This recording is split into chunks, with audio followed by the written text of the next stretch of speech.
Bienvenue au programme vidéo de l'EBVP. Écoutons maintenant le pasteur Bozzi.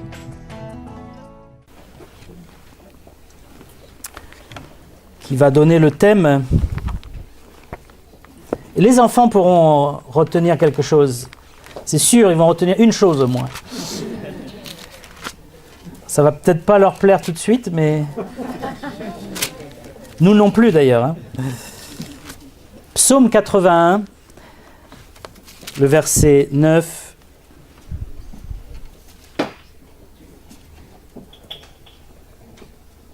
C'est Dieu qui parle, il dit « Écoute, mon peuple, et je t'avertirai, Israël, puisses-tu m'écouter ?»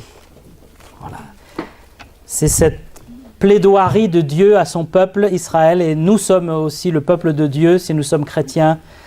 Et Dieu plaide, il dit « Si tu pouvais m'écouter, si tu pouvais m'écouter ». C'est le thème de ce matin, si l'on pouvait écouter ce que Dieu veut nous dire.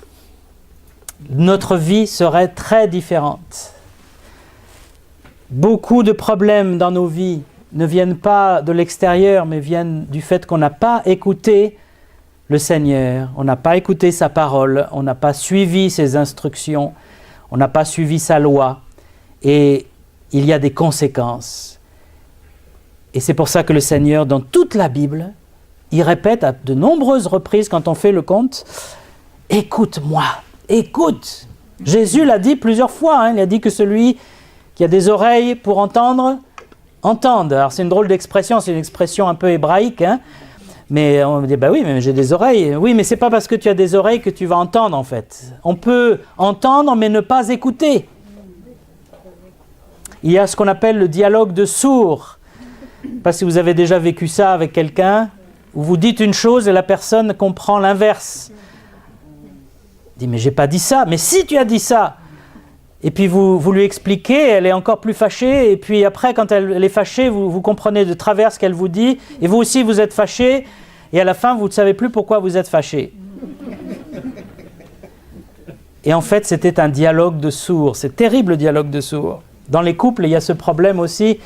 Il y a cette épouse qui est dans le salon, son mari est dans son fauteuil. Et elle dit... Chérie, est-ce que tu pourrais venir m'aider ?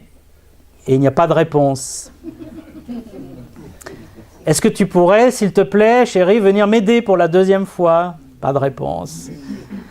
Troisième fois, elle dit, pour la troisième fois, est-ce que tu pourrais venir m'aider, s'il te plaît, j'ai besoin d'aide.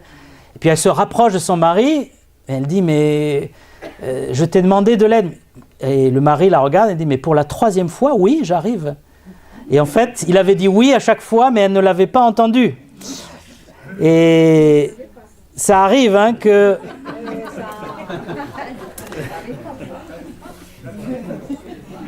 dans le couple, on soit un peu sourd. Mais il y a l'autre côté de l'histoire où les maris disent « j'ai pas entendu » les 3 fois aussi. Et ce phénomène est connu dans les couples parce que la voix de notre conjoint devient tellement familière qu'elle résonne comme un bruit de fond. Sans être péjoratif, hein. Non, mais c'est comme ça. Donc la personne parle et on a un bruit de fond. On dit, voilà.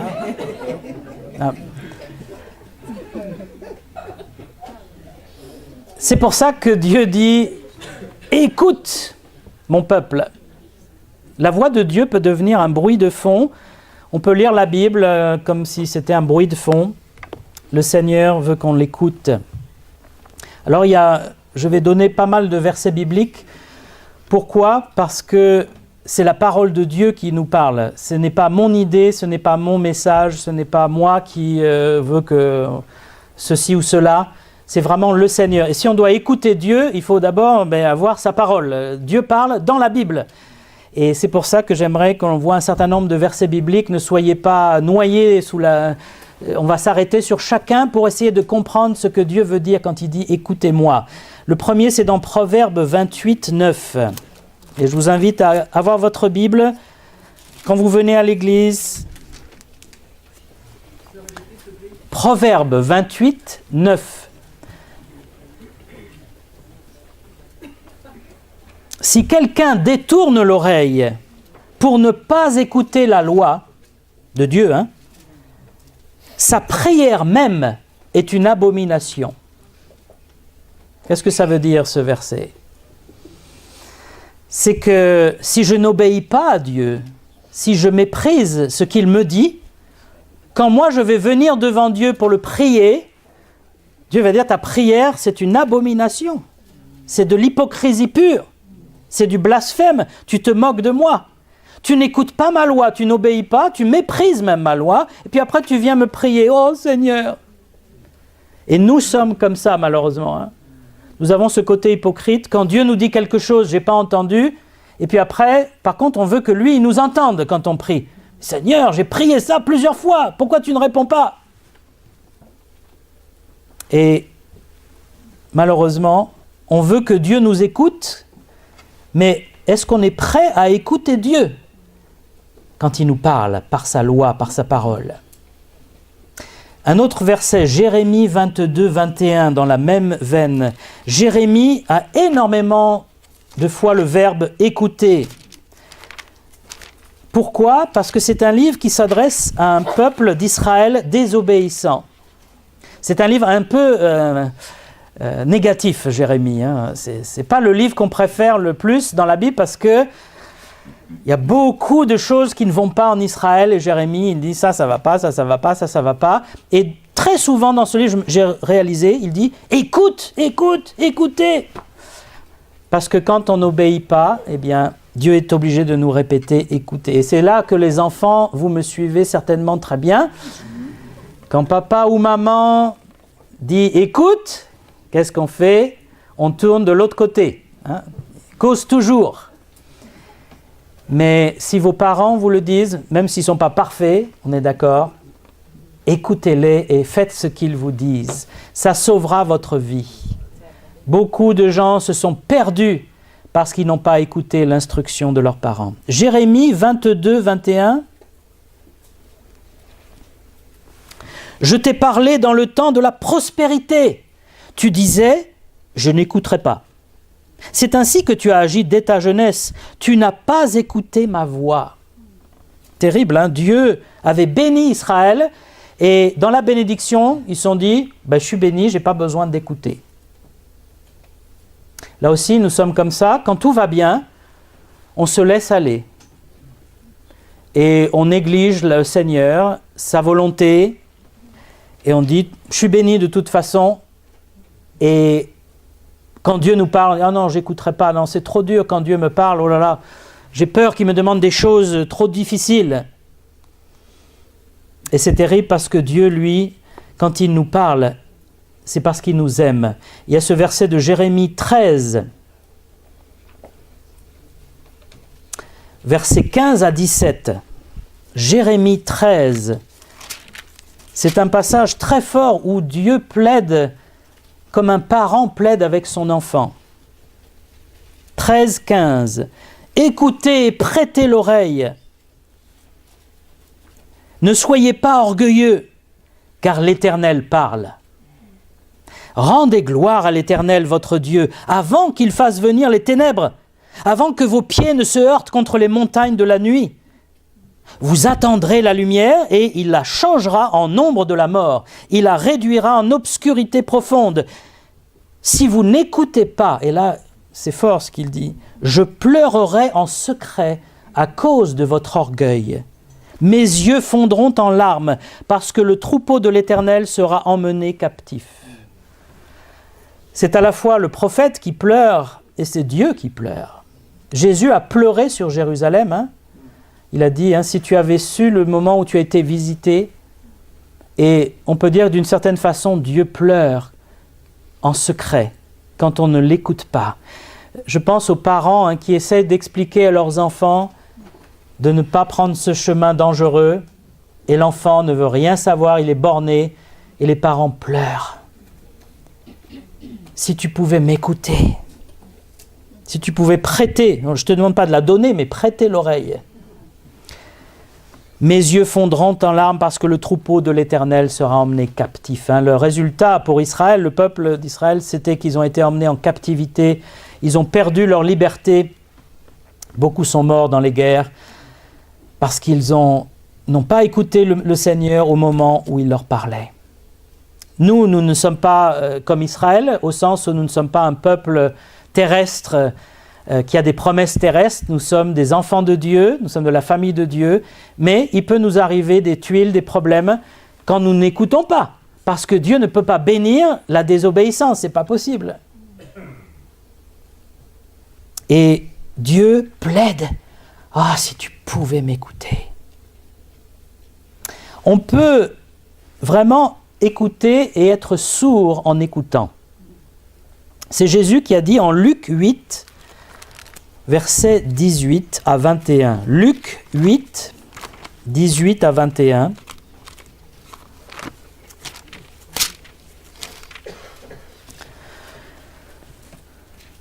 Prenez donc garde à la manière dont vous écoutez, car on donnera à celui qui a, mais à celui qui n'a pas, on ôtera même ce qu'il croit avoir.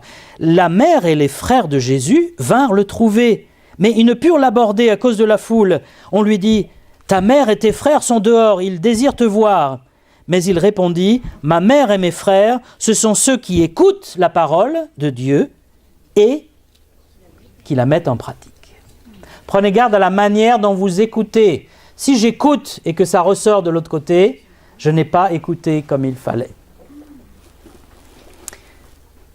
Et le Seigneur nous met en garde que c'est important de pratiquer sa parole, la Bible. Il y a les deux côtés. Il y a ceux qui doutent de la Bible, qui disent la Bible, on ne sait pas si c'est vrai, etc. Alors ils ne la lisent pas et du coup, ils n'ont pas de fondement, pas d'instruction de Dieu. Ils n'ont rien à écouter puisqu'ils ne croient même pas ce que Dieu dit. Mais il y a aussi les chrétiens qui sont attachés à la Bible. Mais ils sont attachés d'une manière purement, presque superstitieuse. Oui, je connais la Bible, je l'ai la Bible, j'en ai 5 dans ma bibliothèque. Mais ce qui compte, c'est de la mettre en pratique. C'est ça qui est jugé à la fin. Ce n'est pas combien j'ai de traductions de la Bible sur mes étagères, ou combien d'années d'études théologiques j'ai fait, si j'ai un doctorat ou pas de doctorat. Lorsqu'on va comparaître devant le Seigneur, il ne va pas dire « t'as combien de doctorats ?» Il va dire « est-ce que tu as pratiqué ma parole en tant qu'enfant de Dieu ?» Et il donnera des récompenses à ceux qui ont pratiqué la parole. Il ne donnera rien à ceux qui n'ont pas pratiqué la parole de Dieu. On peut écouter et ça passe de l'autre côté. C'est vraiment un phénomène aussi qui a toujours existé mais qui est très fort aujourd'hui. On entend et il ne reste rien.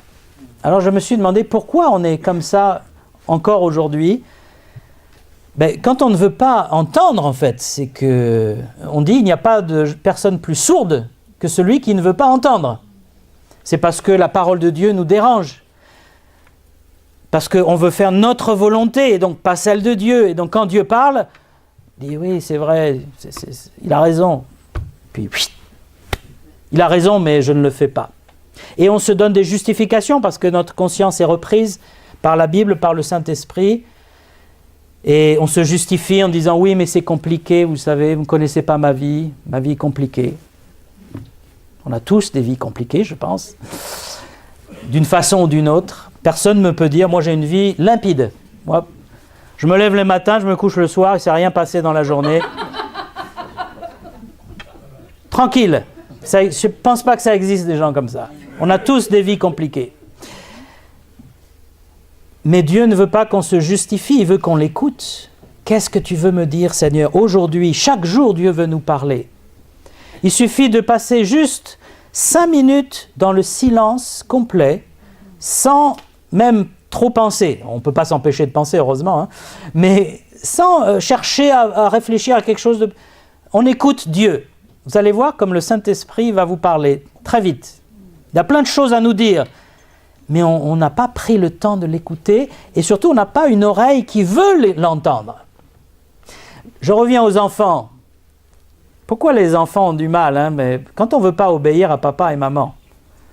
Ou peut-être ça vous est arrivé, quelqu'un qui vous demande quelque chose que vous ne voulez pas faire. Est-ce que tu pourrais m'aider à faire la vaisselle? Comment?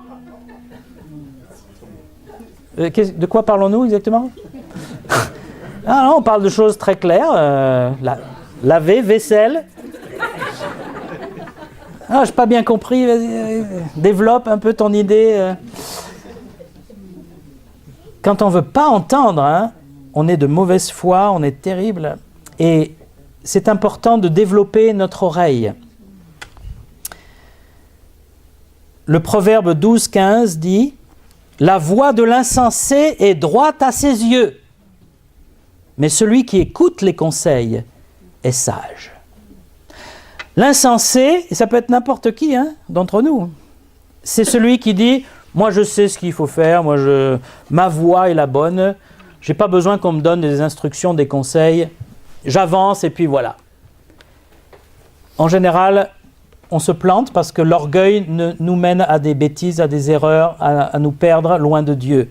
Mais le sage, c'est celui qui écoute les conseils, qui dit « Parle, cause toujours, dis-moi ce que tu en penses. » Ou surtout qui dit à Dieu « Quelle est ta volonté ?» Et si le Saint-Esprit dit « Non, c'est pas comme ça que je veux que tu fasses les choses. » Ou « C'est pas ça que je veux que tu fasses. » Il faut que je sois prêt à me remettre en question. Et c'est ça qui est difficile aujourd'hui chez nous, à nous remettre en question. L'insensé ne se remet pas en question, sa voix est droite. Moi, c'est comme ça, je suis carré, on n'a rien à me dire. C'est de l'orgueil, en fait. La Bible dit que c'est de l'orgueil. Le sage, c'est celui qui est prêt à écouter tous les conseils du conseiller. Qui est le conseiller dans la Bible ? C'est le Saint-Esprit, l'Esprit de Jésus-Christ. On a un conseiller que Dieu nous a donné. Et même pour être sauvé, réconcilié avec Dieu, il faut commencer par écouter. Regardons Jean, chapitre 5, verset 24. J'aime beaucoup ce verset, c'est une promesse extraordinaire. Jean 5, 24.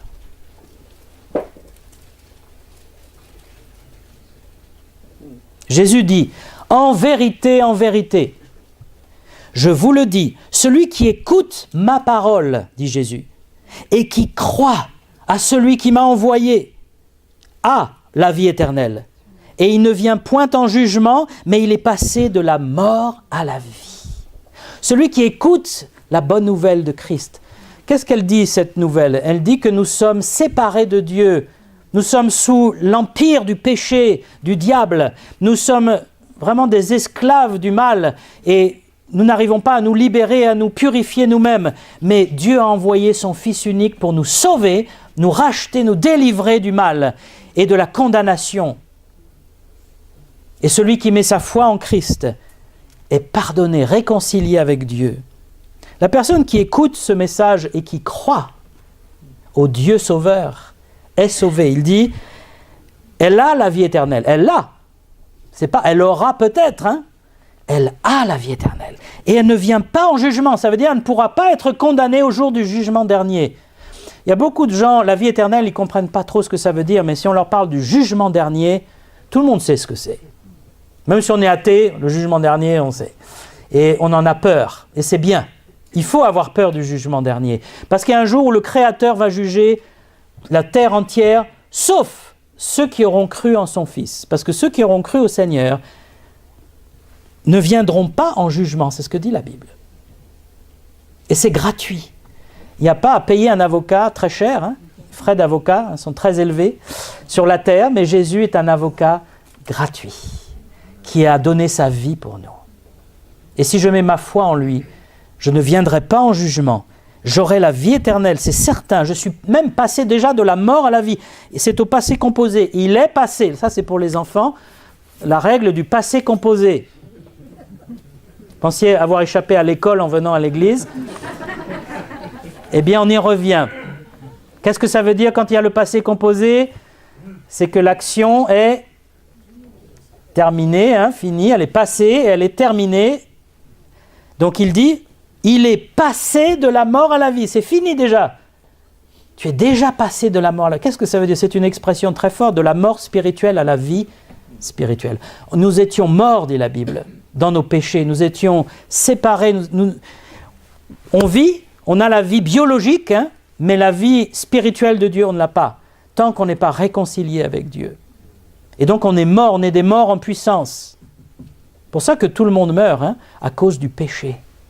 Mais celui qui vient à Christ, non seulement il ne vient pas en jugement, mais en plus, il est déjà passé de la mort à la vie. Il a la vie en lui, cette vie éternelle, impérissable. Mais ça, c'est pour celui qui écoute la parole et qui croit. Le salut, c'est par la prédication de la croix, c'est en écoutant l'évangile. Maintenant, pour le chrétien, il faut qu'il sache et qu'il apprenne à écouter correctement Dieu. Il y a des faux prophètes qui viennent dans les églises, qui forment des églises ou des mouvements religieux et qui tordent la parole de Dieu. On fait la différence, et c'est des mots un peu théologiques, mais ne soyez pas effrayés, entre l'exégèse et l'exégèse. On a déjà parlé de ça une fois. Quand on fait l'exégèse d'un passage, c'est qu'on prend un passage de la Bible et on essaie de sortir le sens. Qu'est-ce que Dieu a voulu dire dans ce passage? Ça, c'est la bonne façon de lire et d'étudier la Bible. Je regarde la Bible, je dis, qu'est-ce que Dieu me dit?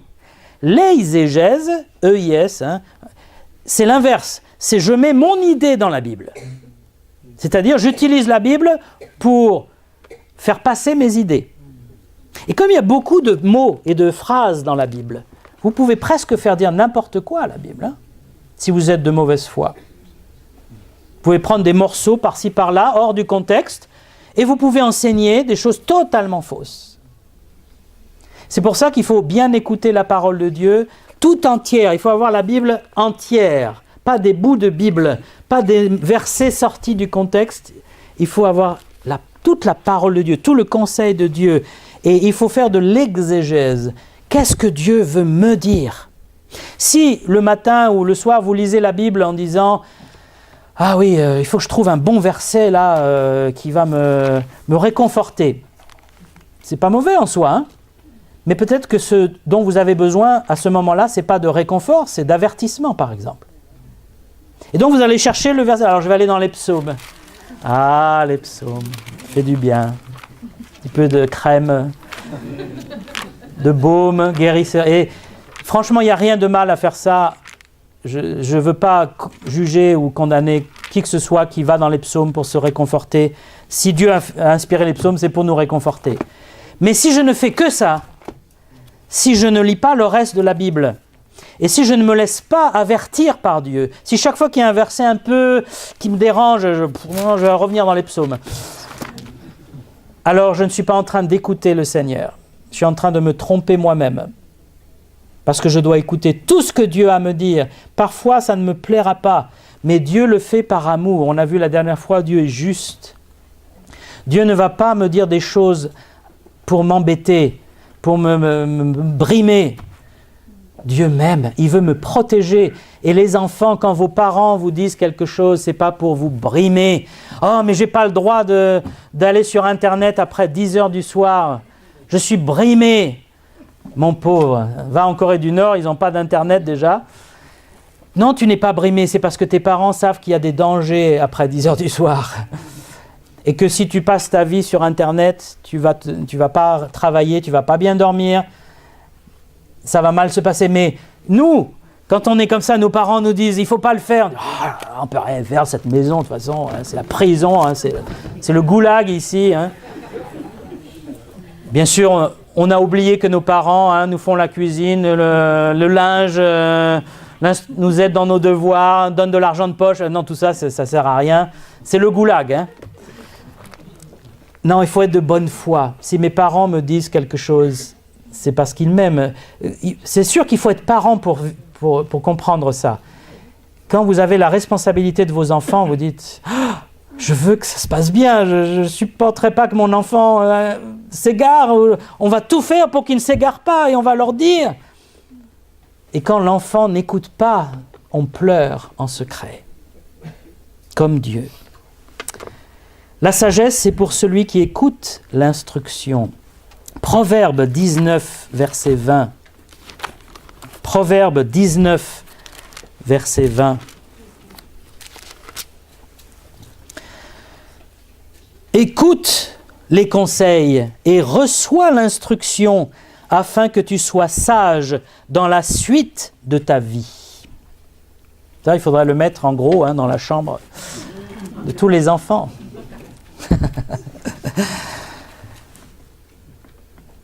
Pour que tu sois sage dans la suite de ta vie, il faut que tu écoutes l'instruction. C'est valable tellement aussi pour les adultes qui n'écoutent pas. Il y a des gens, on a le phénomène dans les entreprises du degré d'incompétence. C'est une loi sociologique, je ne sais pas comment dire, où si vous réussissez bien dans votre domaine, on vous met dans un domaine plus élevé, dans une compétence un peu plus élevée, et à un moment, vous atteignez votre degré d'incompétence. C'est-à-dire, il ne fallait pas vous mettre plus haut. Et là, vous devenez un chef horrible. On critique beaucoup les chefs qui sont bêtes, stupides, etc. Bon, c'est vraiment de la mauvaise foi aussi des autres, qui ne veulent pas obéir. Mais pourquoi il y a beaucoup de chefs quand même qui ont des problèmes? C'est qu'ils n'auraient jamais dû être chefs. Voilà. Il faut un certain don, une certaine écoute des autres, une certaine capacité de gérer, de diriger pour être un bon chef. Il faut aimer les autres et l'entreprise pour être un bon chef. Un mauvais chef, c'est celui qui donne des ordres, il faut lui obéir, sinon il vous sac. Ça, c'est pas un chef. Quelqu'un qui n'a rien compris à la direction. Et beaucoup arrivent à ce niveau-là. Il ne faut surtout pas leur dire quoi que ce soit. Tout de suite, ils montent sur le grand chevaux. Mais qui êtes-vous pour me critiquer? Comment? Le sage, c'est celui qui écoute l'instruction. Même si ce qu'on dit est faux, je vais l'écouter. Je vais dire, mais est-ce qu'il y a du vrai?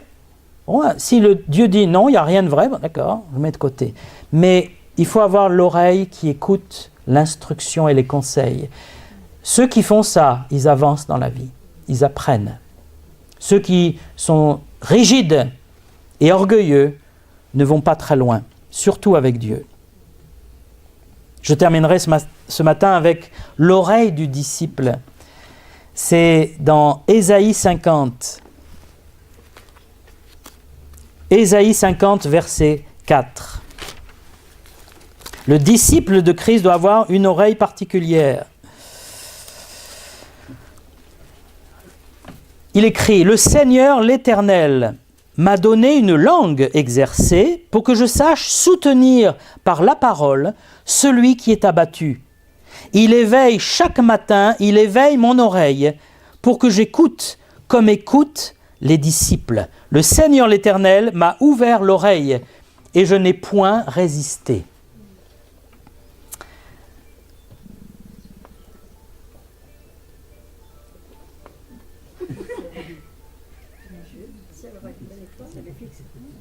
Téléphone fixe. Ce qui est intéressant dans cette déclaration du prophète Ésaïe, comme il était prophète, il parlait au peuple d'Israël, il parlait aux rois aussi, il était proche des rois. Et il dit, Dieu m'a donné une langue qui sait soutenir par la parole celui qui est abattu. Mais comment a-t-il eu cette langue qui soutient les autres, d'encouragement? Il a d'abord eu une oreille avant d'avoir la langue. Et c'est pour ça que Jacques, dans son épître, il dit, soyez prompts à écouter et lent à parler. Et qu'est-ce qu'on fait nous? On est prompt à parler et lent à écouter. Bien sûr. Dès qu'il y a une pensée nous vient à la tête, ah blablabla, ça y est, j'ai dit n'importe quoi, j'ai pas réfléchi. Écoute d'abord. Pour aider quelqu'un, pour soutenir quelqu'un qui est en souffrance, en difficulté, il faut apprendre à écouter la personne. Et même pour annoncer la bonne nouvelle aux gens. Parfois, on essaie de témoigner aux gens et on n'écoute pas là où ils en sont. On dit, il faut que tu te convertisses à Jésus-Christ. Il est mort sur la croix. La personne n'en est même pas là. Pour elle, c'est du chinois ou de l'hébreu, comme on dit. Il faut voir où elle en est dans sa vie, où elle en est dans sa réflexion par rapport à Dieu, à la création, ou je ne sais pas, ou à la foi, ou au péché.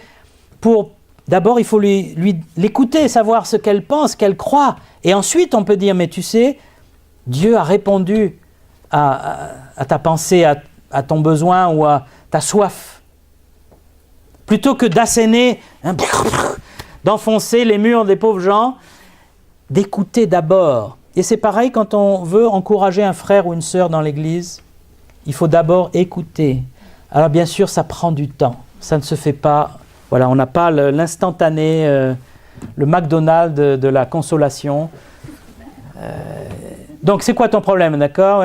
Bon, alors voilà, il y a 3 versets, ça va être rapide. Bon. Bien sûr, on peut toujours donner 3 versets. Hein. Est-ce que ça va consoler la personne? Je ne sais pas. Et Ésaïe avait appris, il dit, j'ai l'oreille du disciple. Il avait façonné, et cette oreille, c'est celle qui écoute Dieu d'abord. Le Seigneur m'a ouvert l'oreille et je n'ai pas résisté, dit-il. Quand Dieu m'a parlé, je n'ai pas résisté.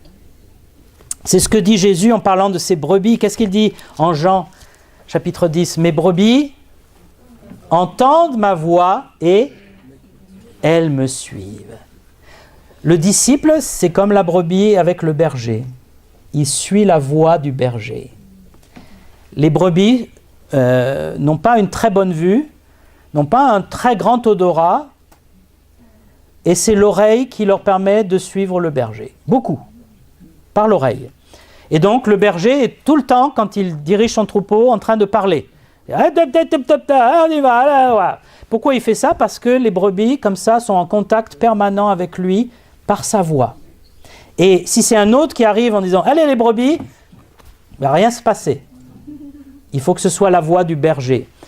Et le chrétien devrait être comme ça. Le Seigneur nous parle. Tous les jours, il veut nous parler. Est-ce que j'entends sa voix? Est-ce que je suis sa voix? Ou est-ce que je suis la brebis galeuse? Ou je ne sais pas, moins fort peut-être, la brebis qui veut suivre sa voix. Moi, je ne vais pas suivre le troupeau. Je suis plus intelligente. Je ne vais pas aller là où le berger me conduit. Je vais aller dans les pâturages beaucoup plus verts, beaucoup plus abondants. Je n'ai pas besoin d'un berger dans ma vie. Vas-y. Et qu'est-ce que dit Ésaïe? Il dit, nous étions comme des brebis errantes.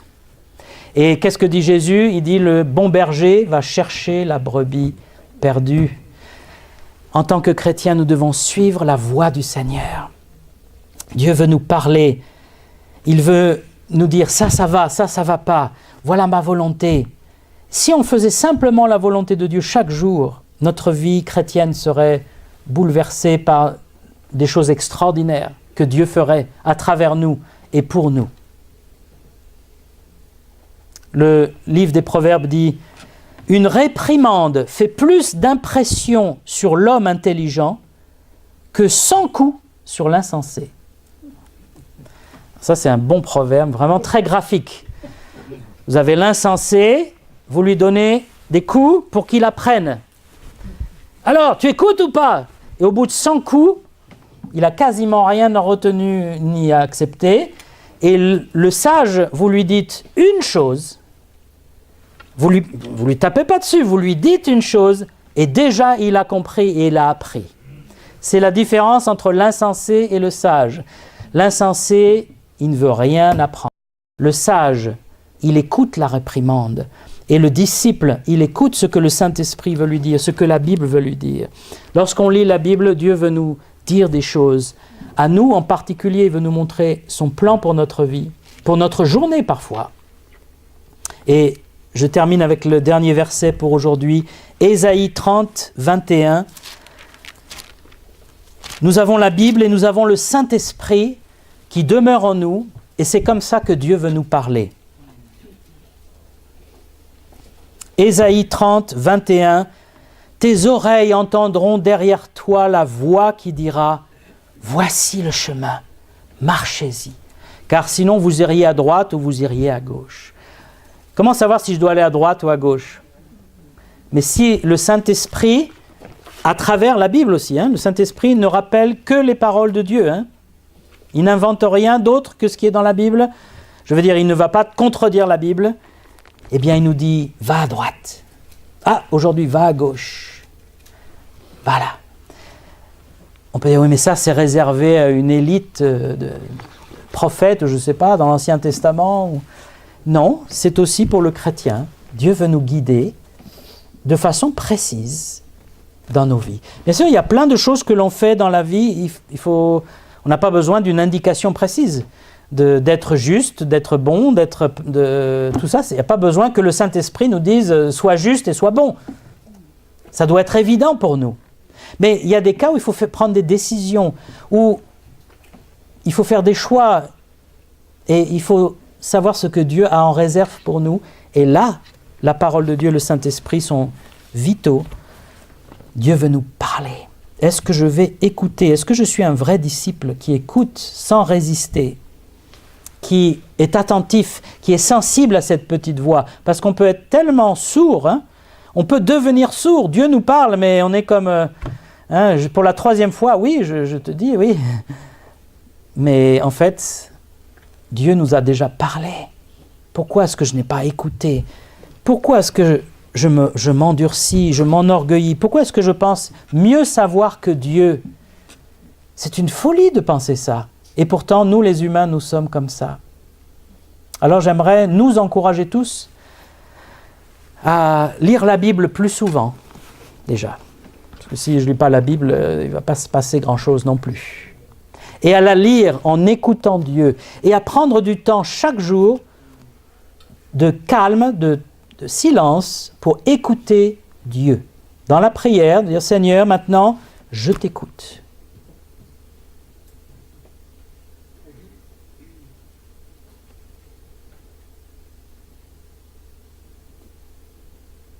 On n'a pas l'habitude. Hein?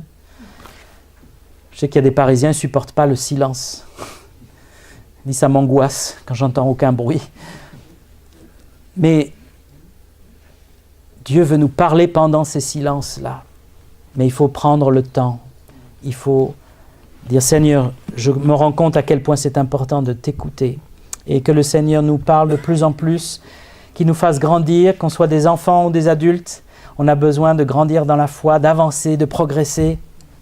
Et pour ça, ça passe par l'obéissance à la parole de Dieu. Il faut obéir au Seigneur.